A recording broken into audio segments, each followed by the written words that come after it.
Donc oui, voilà, aujourd'hui je suis super ravie de vous retrouver pour tourner cette vidéo et pour vous annoncer donc que je fais partie, voilà, du PLIB 2023. Je remplis pour la 3e année et franchement c'est un énorme plaisir parce que comme je vous le disais, voilà, dans ma vidéo avec les finalistes et dans le petit bilan, j'ai déjà fait tellement de belles découvertes que voilà, cette année je sens que ça va encore être les découvertes, ça va encore être un moment, un super moment, voilà. Et de toute façon, voilà, vous verrez une prochaine vidéo donc, qui parlera des aliénales où j'ai rencontré certains auteurs du PLIB. Voilà, ça aussi c'était un super moment. Mais aujourd'hui, je viens donc pour vous annoncer la nouvelle. Je suis tellement ravie. Et puis donc, du coup, je me suis rendu compte que voilà, j'avais déjà lu pas mal de livres donc, qui étaient présélectionnés. Voilà. Mais que dont je vous ai pas parlé, ou certains je vous ai parlé, voilà, mais voilà, j'ai envie, je vais vous renvoyer donc vers les vidéos en question. Je vais pas vous reparler de tous les livres parce que ceux desquels j'ai parlé en vlog, voilà, c'est plus la peine que je vous en parle. Mais ceux dont je vous ai pas parlé, je vais vous dire un petit mot, voilà. Je vais vous dire un petit mot. Et puis voilà, les autres, je mettrai les liens et je vous dirai à peu près combien de minutes il faut aller voir pour voir mon avis. Et voilà, comme ça, vous saurez tout. Donc il faut savoir que cette année, il y a 2 catégories. Il y a la catégorie jeunesse, young adulte et la catégorie adulte. On pouvait choisir pour quelle catégorie on voulait participer. Je pense que je vous ai déjà expliqué ça un petit peu dans la vidéo bilan, je ne sais plus. On le savait déjà à ce moment-là. Personnellement, j'ai participé pour les deux et je fais partie des 2 catégories. Ce qui est génial, je vais pouvoir découvrir de la jeunesse young adulte et de l'adulte. Ce qui fait 2 fois plus de lecture parce que voilà, quand il faut voter par exemple ici pour les 80, il faut voter pour 80 jeunesse young adulte et pour 80 adultes, voilà. Et puis à la fin, ben voilà, ce sera 10 lectures. Hein. Ce sera 10 lectures, mais bon, c'est pas grave, ce sera un plaisir, franchement, voilà. Et de toute façon, je compte, vous verrez que je compte, voilà, en lire d'autres qui font partie du PLIB.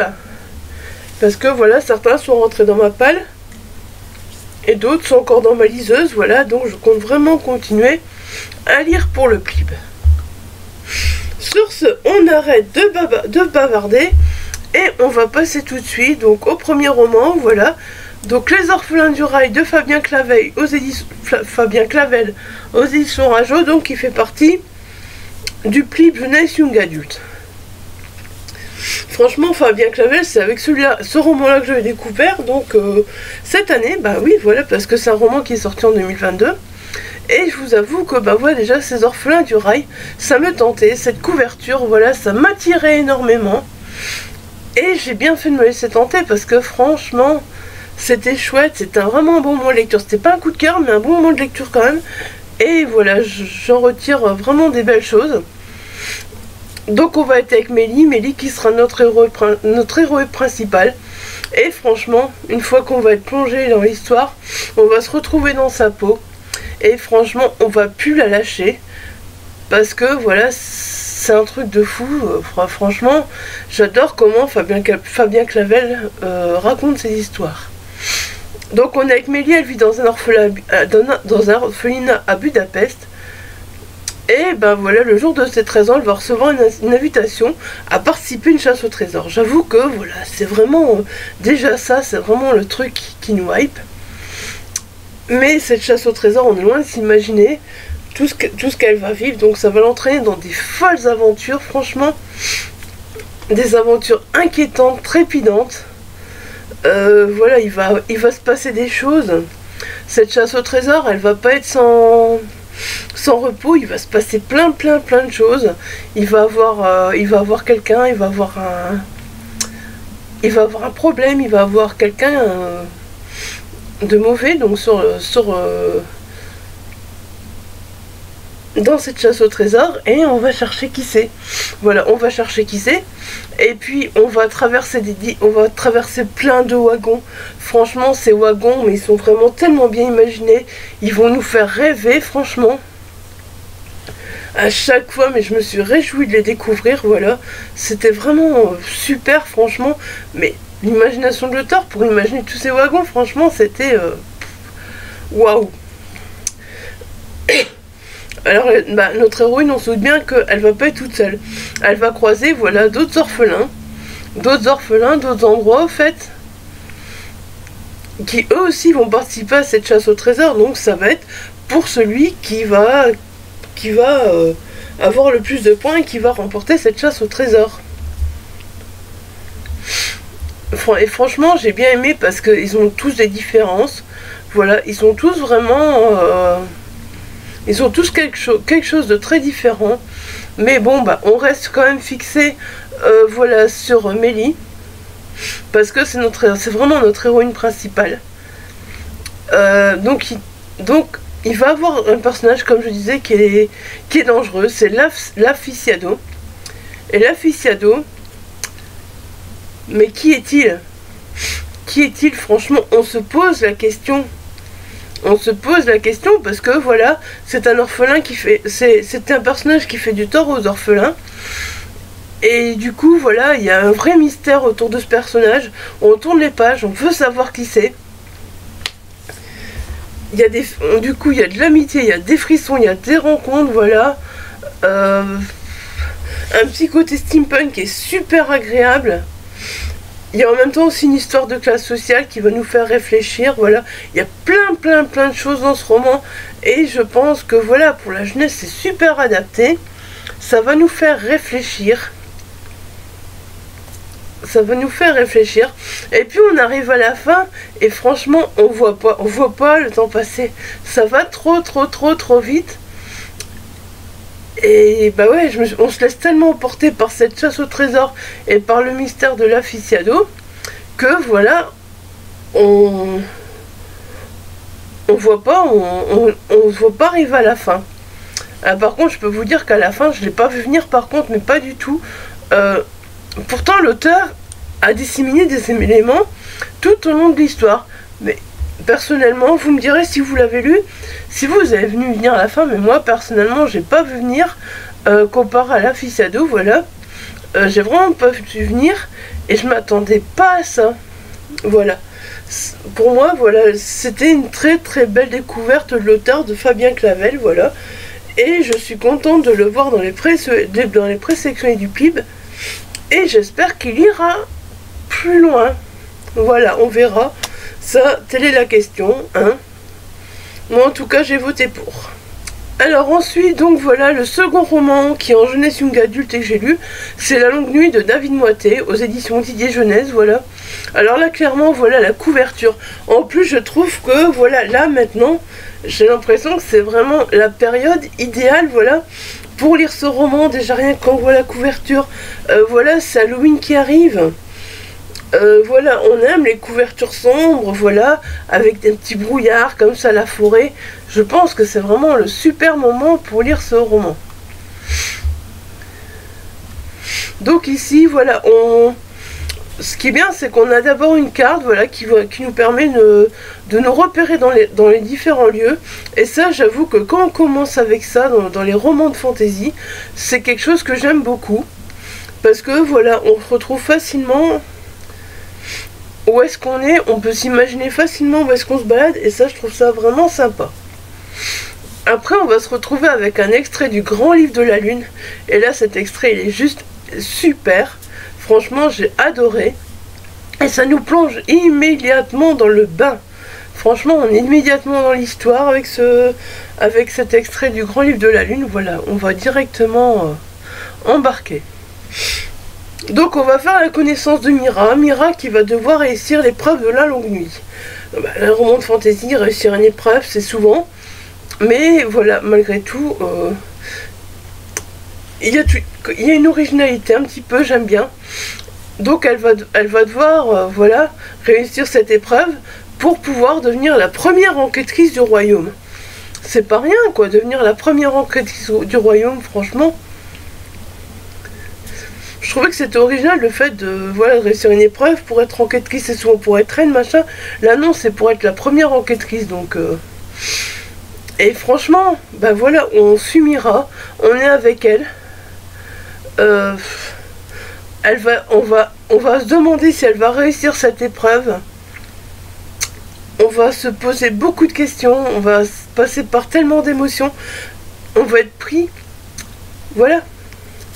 Mira va-t-elle réussir cette épreuve? Ça va être la question qu'on va vraiment se poser. Et du coup, on va vraiment suivre l'histoire avec beaucoup d'intérêt. Bon, après, petit à petit, hein, on se doute. Je dirais rien de plus. Mais voilà, l'histoire est vraiment rythmée. Franchement, on n'a pas le temps de s'ennuyer avec Mira, clairement. C'est un truc de fou. Et après, bon, bah bien sûr, oui, sa fonction de première enquêtrice, voilà, c'est pas un secret. On se doute que si elle passe l'épreuve, c'est que, ben, au bout d'un moment, elle va réussir. Sinon, à quoi ça sert que l'histoire continue? Mais voilà.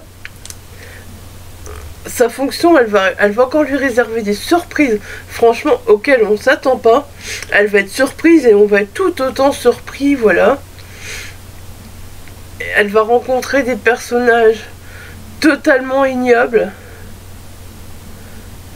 Mais voilà, je sais pas, j'ai du mal à en parler parce que voilà, j'ai l'impression qu'on peut pas trop en dire. Mais voilà, l'auteur va nous emmener vers des éléments qui vont nous plaire, moi franchement, qui m'ont vraiment plu. Alors il y a un système de caste, bah ouais, voilà, des systèmes de caste, c'est courant aussi. Mais bon, vous allez voir que, voilà, dans ce roman, on découvre donc, on fait des découvertes sur les Lowers, qui sont des esclaves, qui eux, n'ont pas réussi l'épreuve de la Grande Nuit. Donc, quand on réussit pas l'épreuve de la Longue Nuit, on n'est plus rien en fait, on n'est plus rien. Et puis comme vous pouvez le voir sur la couverture, voilà, sérieusement, on va se retrouver souvent dans une forêt, voilà, une forêt très mystérieuse qui va nous faire trembler. Il y a des secrets qui sont dissimulés. Et voilà, on va découvrir ces secrets, on va avec curiosité, tellement c'est bien fait. Et voilà, on aime se trouver dans ce lieu sombre et découvrir les personnages donc, que Mira va apprendre à connaître au fil de ses enquêtes. Il y en a certains qui vont nous plaire, il y en a certains qu'on va complètement détester. C'est sûr qu'il y en aura d'autres qui seront plus banals, voilà, mais bon. Il y en aura quand même certains qui seront atypiques. Et voilà, ça va éveiller un intérêt. Franchement, cette histoire, c'est des systèmes de caste, de la fantaisie, des mystères, une enquête. Franchement, le tout réuni. Franchement, l'auteur a vraiment bien réuni ça. Et voilà, c'était un plaisir. Je vais pas dire que c'était un coup de cœur, mais j'ai passé un bon moment. Et j'étais contente de le voir aussi, voilà, dans les présélectionnés. J'étais contente de le voir, voilà. Alors ensuite, on va passer à mon dernier coup de cœur, voilà, en date. C'est un des derniers livres que j'ai lu avant qu'on découvre les présélectionnés du PLIB, avant qu'on sache qu'on faisait partie du PLIB 2023, voilà. La presse, les royaumes immobiles, le tome 1, La princesse sans visage de Ariel Holz, aux éditions Le Slalom. Je ne connaissais pas l'auteur, à part de nom, franchement je ne connaissais pas l'auteur, mais je me suis dit, on en parle tellement, vas-y Isa, faut que tu le découvres, faut que tu te fasses ton avis. Voilà, j'entendais son nom. Je voulais vraiment savoir pourquoi j'entendais autant son nom, pourquoi on parle autant d'Ariel Holz. Et mon Dieu, je suis sortie avec un coup de cœur de cette lecture, et je me suis dit, mais c'est pas possible. Il faudra attendre jusqu'au printemps 2023 pour avoir la suite. Pourquoi je l'ai lu maintenant? Ça va être long jusqu'au printemps 2023, heureusement. Heureusement, j'ai un autre roman d'Ariel Holz à découvrir. Et après, je continuerai à découvrir avec d'autres romans, voilà, si ça me plaît.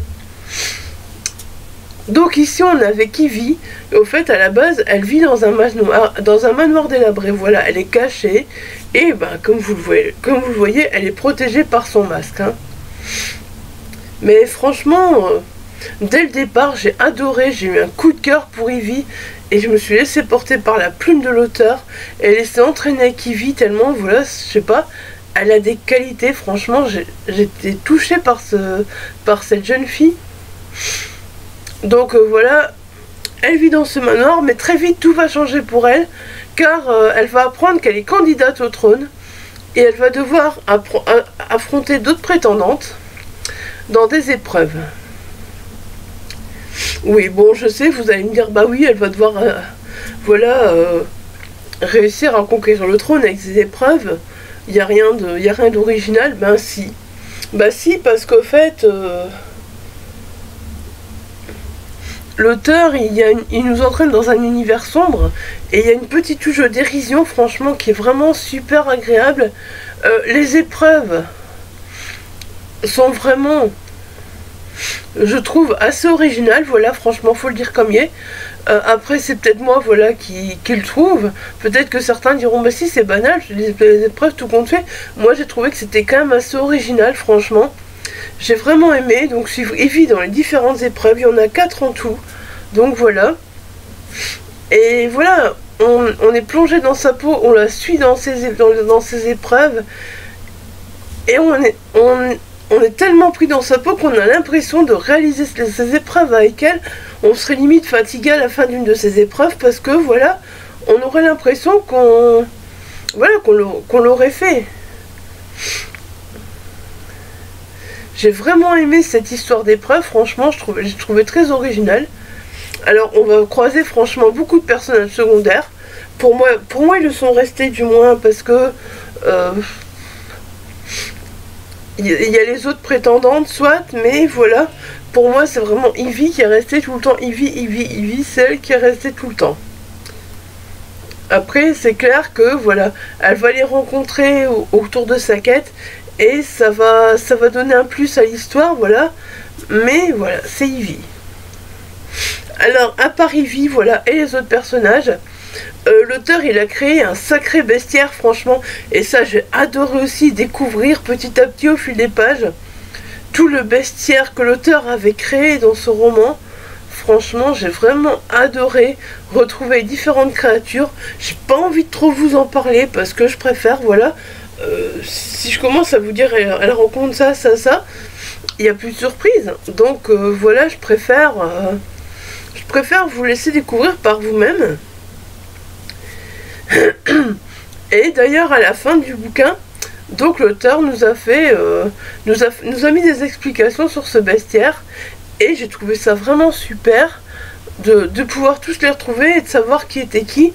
C'est vrai que c'était super sympa. D'ailleurs, je pense que si je dois attendre jusqu'au printemps pour lire le tome 2, je relirai le tome 1 entre temps. Parce que voilà, j'ai envie de tout me rappeler quand je vais me plonger dans le tome 2. Et voilà, en plus, le pire,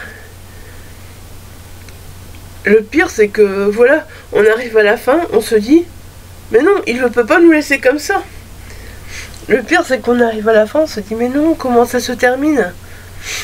Mais zut, quoi, je veux la suite, qu'est-ce qui va nous pendre pour la suite? Je ne peux pas attendre jusque-là, ça va être bien trop lent. Mais malheureusement, il n'y a pas le choix. Il faudra attendre, voilà. Donc vous l'aurez compris, voilà, La princesse en visage de nuit, alerte coup de cœur, voilà. Découverte de Ariel Holz, pour moi, c'est tout réussi. Je vais continuer à découvrir là, et j'espère que Ariel Holz ira loin dans le clip, sérieusement, parce que voilà, il le mérite. Et en plus, bah, je l'ai rencontré, et c'était une très belle rencontre, voilà. Bon, je pense que vous avez compris, hein. Alors ensuite, donc, avec les deux Élodie, donc Au pays de Toti et Ingrid la lectrice, voilà, on a lu La forêt de Lucas Tatiazim, je crois que c'est comme ça que ça se dit. J'ai peur de dire des bêtises. Aux éditions Inceptio, voilà, donc on l'a lu en lecture commune. Et donc ce roman fait partie des romans adultes du pli, voilà. Alors voilà, déjà, Lucas Tatiazim, c'est un auteur que j'avais repéré depuis un moment, que je n'avais jamais lu, voilà. Et c'était l'occasion, je me suis dit autant en profiter.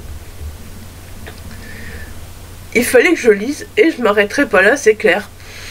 Déjà, quand voilà cette couverture, regardez la forêt, n'entrez pas dans cette forêt, vous pourrez ne jamais en sortir. Alors personnellement, il était classé en adulte. Ouais, non. Ouais, non, pour moi, ça peut être un peu discutable, le classement en adulte. Moi, j'aurais plus dit du young adulte, mais bon, voilà, il était classé en adulte au PLIB. Voilà, je respecte qu'il a été classé en adulte. Mais on est quand même avec des jeunes, quoi qu'après, les jeunes grandissent, donc voilà, peut-être que c'est ça le côté adulte. Alors c'est vrai que déjà, voilà, franchement, on n'entrait jamais dans cette forêt où vous ne pourrez jamais en sortir. Mais cette phrase, moi, ça me donne envie direct de me plonger, voilà, dans l'histoire. Clairement, c'est un truc de fou. Donc la forêt, c'est quoi? Donc on va commencer en 1958 avec 7 adolescents qui se perdent donc dans cette forêt. Et ben voilà, c'est une sortie scolaire, ils sont perdus, ils ne retrouvent plus la prof et ils essaient de sortir, de retrouver la prof, mais voilà, il n'y a plus moyen, ils sont bloqués dans cette forêt. Ils sont bloqués dans cette forêt et vont-ils en sortir? Telle est la question. Alors franchement, on va être pris dans l'histoire parce que franchement, voilà, on va se poser plein de questions, on va s'inquiéter pour eux, on va avoir envie de savoir ce qu'ils vont devenir, hein. Parce que voilà, est-ce qu'ils vont devoir survivre ou est-ce que finalement ça va aller?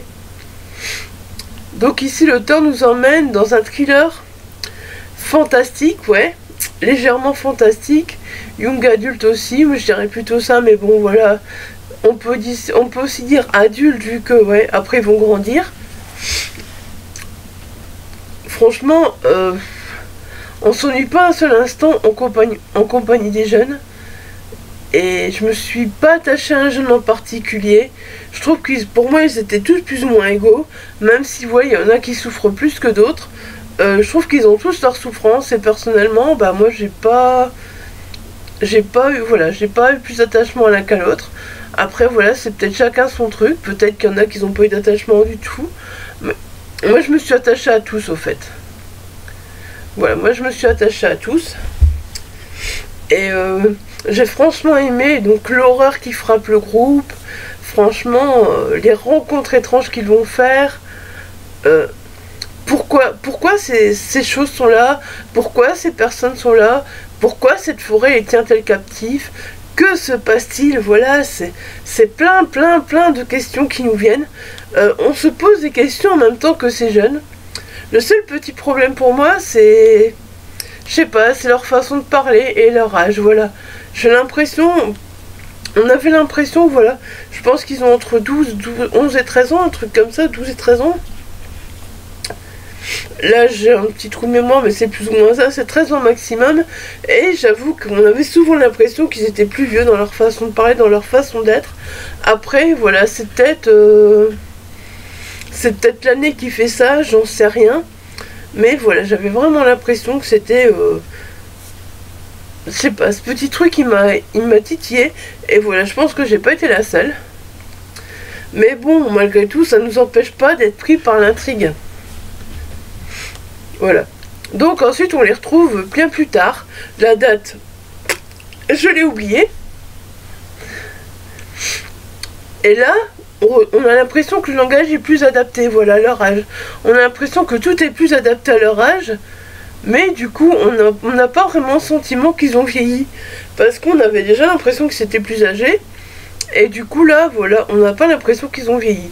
Donc ça c'est un peu, ouais, c'est un petit peu un point négatif, sans être un point négatif, parce que malgré tout, le mystère reste présent, voilà, la tension reste présente, on est dans l'oppression tout le temps, de savoir ce qui va se passer. Parce qu'il faut savoir que tout au long du roman, l'auteur il n'épargne ni ses lecteurs ni ses personnages, hein, franchement. On va trembler pour eux et c'est une vraie torture, franchement. L'auteur nous torture l'esprit sérieusement avec ses personnages. On en arrive à se demander, en fait, jusqu'où l'auteur va nous emmener. Parce que franchement, et on est loin de se douter qu'il va pas s'arrêter comme ça, en fait, c'est fou. Et puis vous verrez la fin. Vous verrez petit à petit, voilà, on va évoluer. Je ne vais pas trop vous en dire. Et à la fin, c'est vrai que la fin elle est un peu ouverte comme ça, on sait pas trop comment l'interpréter. Au début je me disais c'est quoi cette fin, mais au fond en y réfléchissant c'est vrai que voilà, ça pousse à la réflexion sur la réalité des choses. Voilà, qu'est-ce qui s'est passé, qu'est-ce qui s'est passé et qu'est-ce qui est réel, qu'est-ce qui est pas réel. Voilà, on se pose vraiment des questions. Sérieusement, on se pose énormément de questions. Finalement, à la fin, on y réfléchissant bien, c'est fou, quoi.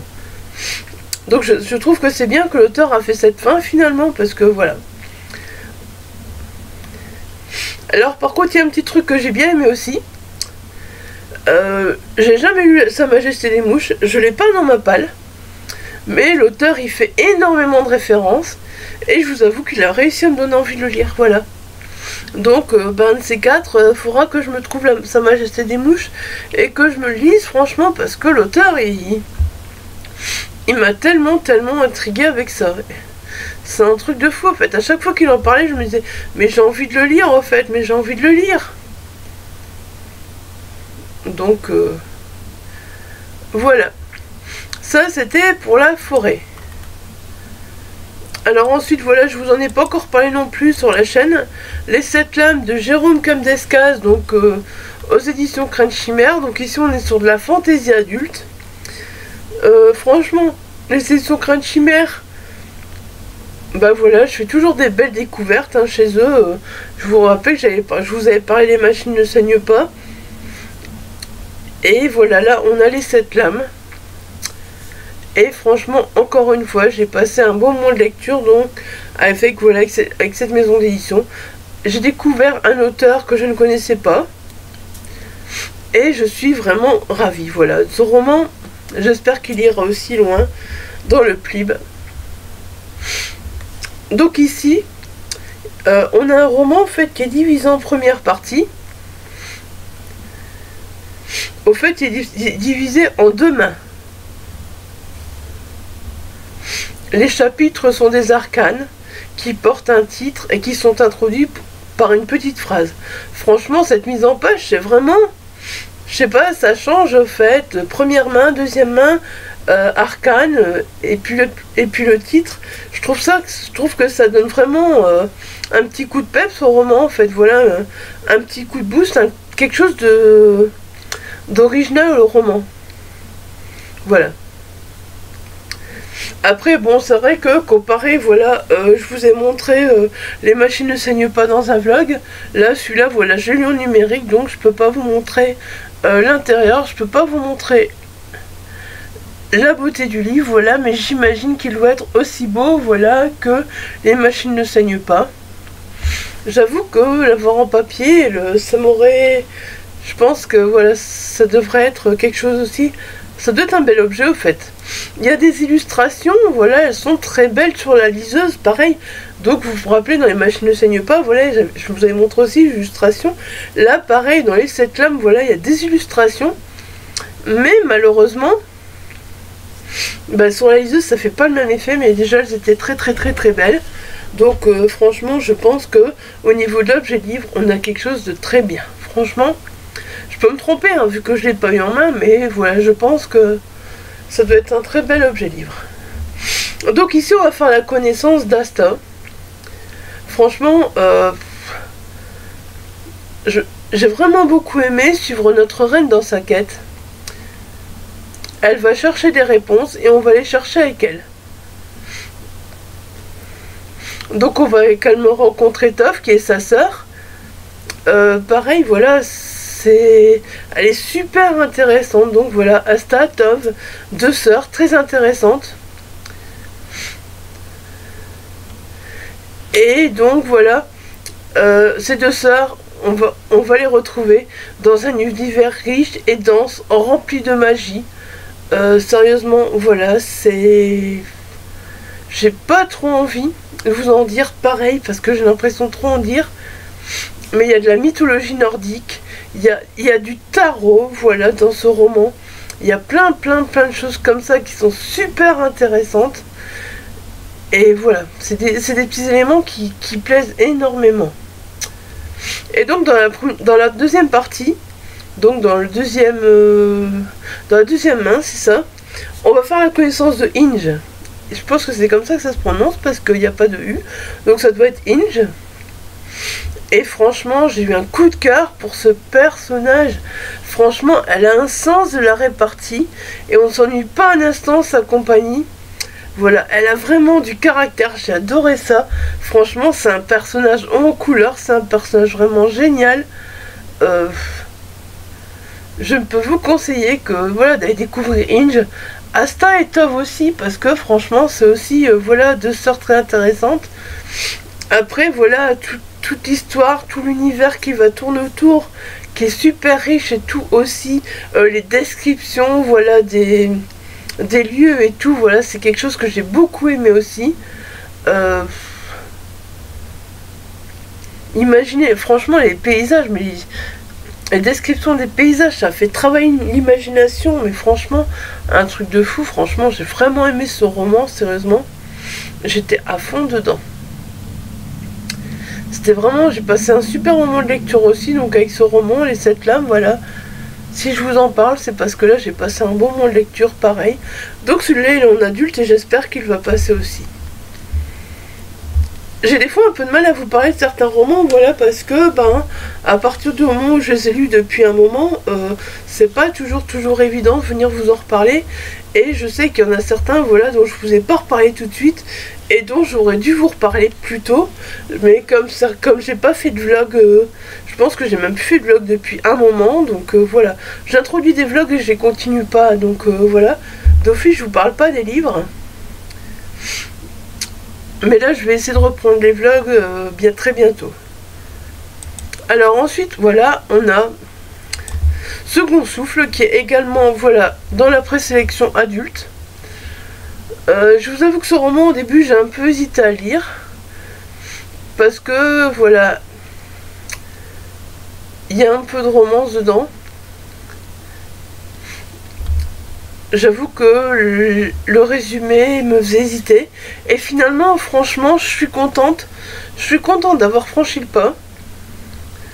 Parce que, voilà. C'est une belle découverte, pareil. Au fait, si j'ai franchi le pas, c'est parce que Naughty Ship, dernièrement, voilà, j'avais eu que des bonnes lectures chez eux. Et je me suis dit, je vais me laisser tenter, on verra bien. Donc, Second Souffle de Cassandre.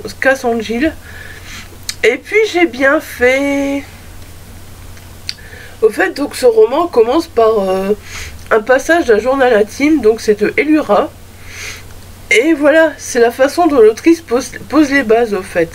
Et je trouve que c'est une façon assez originale, un journal intime, voilà, pour poser les bases. Voilà, c'est vraiment original. Et donc du coup on comprend très vite qu'on va suivre Eusthénée qui va devenir l'héroïne principale du roman et qui est autre que la fille d'Elura. Eusthénée, on va s'y attacher beaucoup. Franchement, elle a un côté mi-sorcière, mi-vampire qui est génial. C'est une vampirière, voilà. C'est une vampirière, c'est... voilà, pourquoi pas.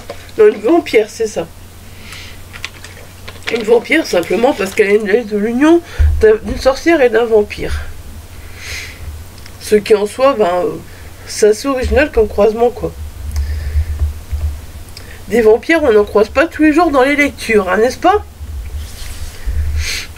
Donc moi, vous savez, les sorcières passent encore, mais les vampires, ça passe ou ça casse. Et j'avoue que... là, on fait la connaissance de la Jose, donc qui lui est un vampire. Et voilà, je me suis attachée autant à lui qu'à eux, ce n'est pas... Il n'y en a pas un plus que l'autre, voilà, je les ai appréciés autant tous les deux. Alors certes, on est prévenu, voilà, donc on est dans une romance fantastique et historique. Mais voilà, à un moment, je trouve que par rapport au couple, tout va trop vite. Voilà, ça va assez vite au fait, mais bon, dans un sens, c'est peut-être pas plus mal parce que, au fond, voilà, la romance, elle va assez vite. Bon, après, passé ce moment-là, c'est vrai que, voilà, j'ai beaucoup apprécié leur histoire. Et donc, on se retrouve avec une intrigue qui est vraiment très bien ficelée. Des révélations, des rebondissements, de l'action, voilà. Franchement, en compagnie de notre couple vampire-sorcière, on n'a pas le temps, mais pas le temps un instant de s'ennuyer. Et puis, bien sûr, on a un côté historique. Le côté historique, franchement, ça apporte beaucoup à l'histoire. Voilà, si vous aimez les côtés historiques, on est en Hongrie, en 1870. Et voilà, les descriptions que l'autrice nous fait de ce moment-là, de ces paysages-là, de ces décors-là, sont vraiment géniales. Géniaux, plutôt. C'est mieux. Et puis alors, il y a une mythologie aussi donc, qui traite du conflit entre les vampires et les sorcières. C'est clair, ça a été un petit peu survolé. J'aurais aimé en savoir plus. Mais voilà, cette mythologie était vachement intéressante, quoi. Le conflit vampire-sorcière, cette mythologie était vachement intéressante. Voilà, j'ai vraiment beaucoup aimé. Voilà, donc, en gros, vous aurez compris, j'ai passé aussi un bon moment avec ce roman. Ouais, j'ai, franchement, tous ces romans qui sont dans le Plib, j'ai pas grand-chose à leur reprocher, au fait, là, ce que j'ai lu. Donc ici, vous êtes avec un roman, vous êtes avec un peu de romance, des sorcières, des vampires, du fantastique avec un côté historique. Et si vous aimez tout ça, bah voilà, je pense que ça peut que vous plaire. Franchement, je vous recommande ce roman, quoi. Pareil.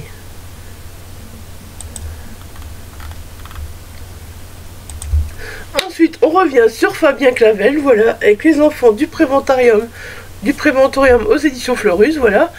J'avais découvert avec les Orphelins du Rail. J'ai eu envie de découvrir ce roman-là. Voilà, j'ai eu envie de retrouver la plume de Fabien Clavel. Et je suis ravie de l'avoir retrouvé parce que, franchement, pareil, voilà, j'ai passé un super bon moment. Alors ici, on est dans carrément autre chose. On est plus dans de la SF. Voilà, c'est de la jeunesse. Par contre, bah ouais, je devais le mettre avant vu que c'est de la jeunesse. Je voulais mettre jeunesse ensemble, adulte ensemble. Voilà, bon, bah bref, hein. Vous aurez un jeunesse là. Donc ici, ce roman, en fait, il commence avec des dossiers AHR qui nous présentent donc chacun des jeunes qu'on va découvrir au fil de la lecture. Et on comprend très vite qu'ils ont tous, voilà, une particularité. Et ces dossiers, j'avoue qu'ils sont vraiment très intrigants. Et dès qu'on les a lus, on a envie de se lancer dans l'histoire et d'en savoir plus. Franchement, ces dossiers, c'est trop bien. Donc ensuite, ben voilà, on est plongé dans les pensées d'un des jeunes que nous allons suivre. Et voilà, le fait que l'histoire se raconte ce point de vue, ben ça nous empêche pas de nous attacher aux autres. Ils sont tous attachants. Et voilà, ils ont tous un caractère très différent. Et voilà, tous ces jeunes, ils vont s'unir. Et c'est vraiment super. Alors, très vite, voilà, on va découvrir ce qu'est le Préventorium. Et voilà, on va découvrir que c'est un centre affreux. Et on va s'inquiéter pour nos personnages et se comprendre avec eux pourquoi ce Préventorium et qu'est-ce qu'il leur veut. Voilà. Et du coup, à vouloir savoir ce qu'est ce Préventorium, on n'a plus envie de lâcher le livre tellement on est pris dans l'histoire. Voilà, c'est de l'action, des rebondissements, des révélations. Pardon. Et voilà, il sera impossible de reprendre notre souffle tant on va découvrir des abominations quant à ce Préventorium.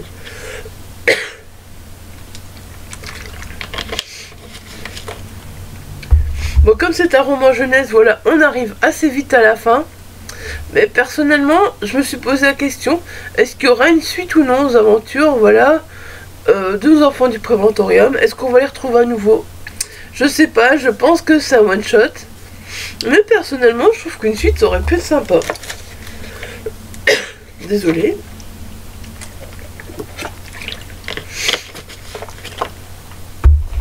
Enfin, en tout cas, voilà, si... Je peux pas trop vous en dire, mais ce Préventorium, franchement, j'ai kiffé. Et si vous cherchez un roman SF, voilà, avec de l'action, des rebondissements, et qui va vous entraîner vers les monstruosités humaines, bah franchement, vous avez le roman qu'il vous faut, foncez. Sérieusement, voilà, ce roman, il est vraiment top. Franchement, j'ai passé un très très bon moment aussi. Voilà. Alors, j'ai aussi lu, vous vous souvenez, peut-être je vous en ai parlé dans un vlog, voilà. Donc je vous mettrai le lien là. De l'autre côté des étoiles de Jérôme Patalano chez Inceptio. Je vais peut-être pas revenir dessus parce que si je reviens surtout, voilà, la vidéo va faire plus d'1 heure et voilà, j'ai pas envie de faire trop long non plus parce que je sais qu'après, voilà, ça va être long pour vous. Donc je mettrai le lien là. C'est dans le vlog de juin. Et donc vous pourrez y avoir accès à 47 minutes 40. Voilà, comme ça vous le savez. Vous cliquez et à 47 minutes 40 vous pouvez y avoir accès. Moi je vous avoue que celui-là j'ai hésité. Finalement je ne l'ai pas mis.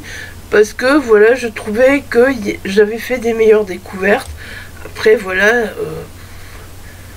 peut-être que chacun a sa façon. Et puis peut-être qu'il passera quand même, je sais pas. On verra. Moi personnellement, celui-là je ne l'ai pas mis. Alors ensuite, donc vous avez les oubliés d'Astrune de Lord Argelos. Voilà, vous savez à quel point je vous ai dit que je voulais que Prospérine soit finaliste. Je sais pas si vous en parlez, si vous vous souvenez de celui-là, voilà. Je vous en ai parlé dans un vlog au mois d'avril. Je vous mettrai pareil le lien là. À 26 minutes, voilà, je vous en ai parlé. Voilà, encore une fois, j'ai eu un coup de cœur pour la plume de Lord Argelos, donc avec ses oubliés d'Astrune. Franchement, là, clairement, oui, j'ai voté pour. Là, clairement, oui, j'ai voté pour. Alors, il y a également eu donc les licornes du Bellowan, donc vous vous souvenez aussi, je vous en ai parlé de ces licornes. Le tome 2, je vais encore vous en parler, je l'ai lu, mais franchement, pareil, c'est un coup de cœur. Donc, le tome 1, un coup de cœur, le tome 2, un coup de cœur, donc de Thomas Verdois chez Fleurus. Je sais pas s'il y aura un tome 3, mais j'espère retrouver nos licornes parce que franchement je passe un super moment avec ces licornes et voilà, j'espère qu'il ira loin aussi celui-là en jeunesse parce que franchement c'est un super roman. Donc pareil, je vous mettrai là et celui-là il est à 25 minutes 30 pour si vous voulez le voir. Donc voilà, le dernier de Rouage et 200 qui pareil est en jeunesse. Bah, young adulte plutôt, j'irais. Franchement, celui-là, j'ai eu un coup de cœur. Et je vais vous le dire franchement, pour l'instant, de tous les romans steampunk que j'ai lus, c'est pour moi le meilleur. Voilà, c'est pour moi le meilleur, de A.D. Martel. Voilà, malheureusement, j'aurais voulu aller la voir aux Aliénales. J'ai pas été la voir parce que voilà, au bout d'un moment, il y avait trop d'auteurs à voir, je savais plus. Mais voilà, j'ai un petit regret de pas été la voir aux Aliénales. Mais le tome 2 est dans ma Kindle, donc je le lirai très bientôt et je vous en reparlerai très bientôt. Et je vous avoue que je suis curieuse et en même temps je laisse traîner parce que je sais que c'est une biologie. Si j'ai bien compris, c'est ça. Et donc voilà, après ce sera fini. Mais voilà, je suis curieuse. Franchement, donc celui-là, pareil, donc je vous en parle. Je vous en ai déjà parlé dans un vlog, voilà. Dans mon vlog de mars au féminin, voilà. Et il est tout à la fin, 58 minutes 30, donc pareil, je vous mettrai le lien là. Et puis comme ça, vous pourrez voir... vous pourrez voir mon avis. Je vais pas vous reparler de tout ça. De toute façon, si vous voulez voir, c'est pas compliqué. Ce que je vous présente pas. Donc, de Rouage de 200, coup de cœur, automatiquement j'ai mis dedans. Les camps du Bellowan, coup de cœur, automatiquement j'ai mis dedans. Les oubliés d'Astrune, automatiquement, coup de cœur, je l'ai mis dedans. Voilà. Comme ça, vous savez, c'est clair et net. Vous avez compris que je vous en ai déjà parlé, mais qu'il y a des coups de cœur. Voilà, sur ce, j'espère que cette vidéo vous aura plu. J'espère que vous ne l'aurez pas trouvée trop longue.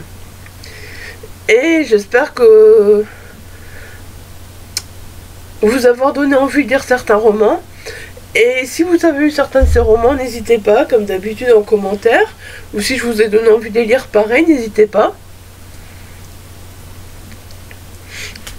Et puis, ben voilà, n'hésitez pas, hein, quoi qu'il arrive, à laisser un petit commentaire, un petit pouce, et à vous abonner, voilà, si vous découvrez la vidéo, ça fait toujours plaisir. Et moi je vous dis donc à très bientôt pour une prochaine vidéo et prenez soin de vous, bye bye.